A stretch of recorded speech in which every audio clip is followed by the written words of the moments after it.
So there was KOF 11, which was cool, and then KOF 12, which was kind of miserable. I didn't know what to expect from 13. It's kind of faded into the background of the genre, leaving the limelight to BlazBlue and Street Fighter and MVC3 in their various incarnations. Don't get me wrong, it's a genuinely good series, just a little, well, the barrier to entry is kind of high.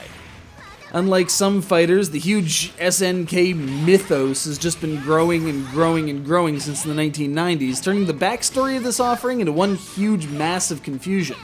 But hey, at least the combat's back to being decent.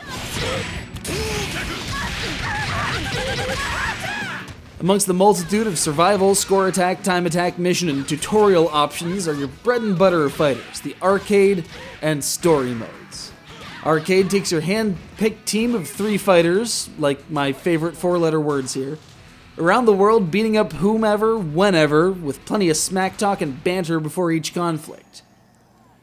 Here you're engaging in good old-fashioned street fights with your usual lineup of special attacks, desperation attacks, EX, Neo, Wave attacks, Oversoul charges, whatever that blue thing is.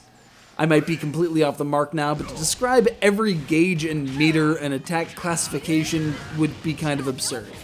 Suffice it to say, 13's main innovation is the inclusion of mid-fight micro-achievements, such as jump 3 times or use a special attack, which fill your special gauge faster and allow you to dish out more damage for the things you would likely do anyway.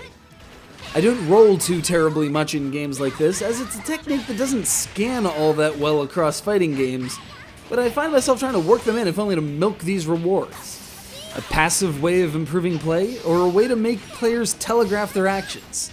You make the call.